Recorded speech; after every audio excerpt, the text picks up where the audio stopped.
Jean-Jacques Rousseau, très simplement.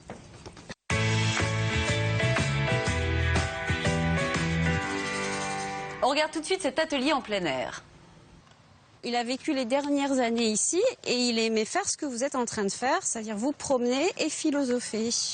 Et ramasser aussi des herbes, parce qu'il avait une passion, il était vieux, donc il se promenait tout doucement dans le parc, il adorait la nature.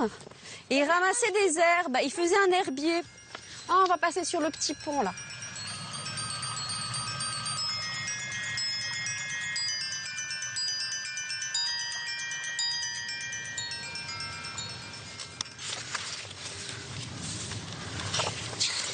Là, j'ai fait comme ça. D'accord. J'ai cru qu'il avait écrit à la main. L'histoire, elle se passe où? Dans le parc. Dans le parc, ici à Ermenonville. Rousseau, il s'ennuie un petit peu au parc. Il a fait le tour une fois, 2 fois, 3 fois, 4 fois. Et regardez sur qui il tombe là, dans le parc. Vous voyez ici, qui ça peut être ça? Sur un enfant. Un enfant qui marche à 4 pattes. Et c'est un enfant sauvage. Qu'est-ce que c'est qu'un enfant sauvage, vous savez? C'est un enfant qui vit dans la nature. Qui vit dans la nature, c'est-à-dire un enfant qui n'a pas de parents. Et Rousseau, il se pose la question, qu'est-ce que ce serait un homme qui n'aurait pas été éduqué par ses parents? Mais en fait, il y a juste un truc, c'est que comment il est né, en plus qu'il y avait personne qui est ses parents. Ouais. Alors, les parents l'ont peut-être abandonné dans la forêt. Peut-être ça l'histoire. D'ailleurs, c'est sûr, hein, un enfant, il a forcément des parents. Mais à votre avis, il se posait vraiment la question, vous se dit, qu'est-ce que c'est qu'un homme qui n'a pas reçu d'éducation? Qu'est-ce que vous seriez si vous n'aviez pas eu de parents? On ne saurait rien faire, on serait que marcher à 4 pattes et taper les gens. Tu penses qu'il taperait les gens? Tu penses qu'il serait gentil ou qu'il serait méchant? Je trouve qu'il se défendrait pour pas mourir.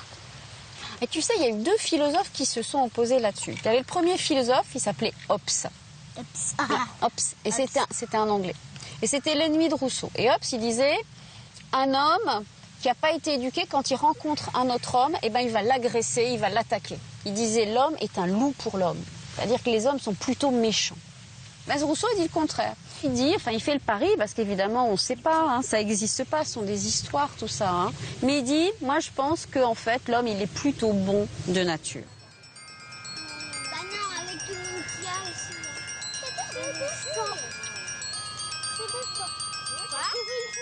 En fait, ce que Rousseau dit, c'est qu'au fur et à mesure dans l'histoire, au début, les hommes étaient bons, ils étaient heureux, ils vivaient en paix. Mais c'est la nature. Mais l'humanité, malheureusement, ça a mal tourné. Il y a eu des guerres, il y a eu beaucoup d'injustices. On voit le plan aussi. Des injustices d'argent, il y a des riches, il y a des pauvres. Ouais. Voilà. Donc il critique ça.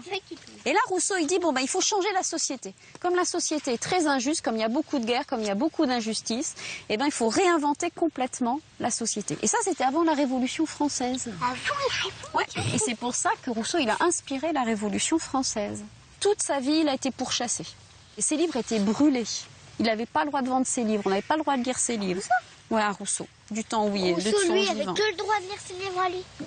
Personne n'avait le droit de lire ses livres. C'est lui. Lui non plus, ses livres étaient brûlés, tu n'avais pas le droit de les vendre, etc. C'était interdit. Imaginons l'état de nature. Notre cœur serait bon, notre cœur serait pur. Puis allons de l'avant. À nous la raison, à nous la culture. Pour une société idéale, renversons les tyrans. Selon de bons principes, éduquons nos enfants. À bas les leçons, finis les martinets. Pour apprendre, rien de tel que de jouer. Passons notre contrat en assemblée, décidons, et à la République, trinquons. À ton avis? À la nage. À la nage? Ils ont pris une machine.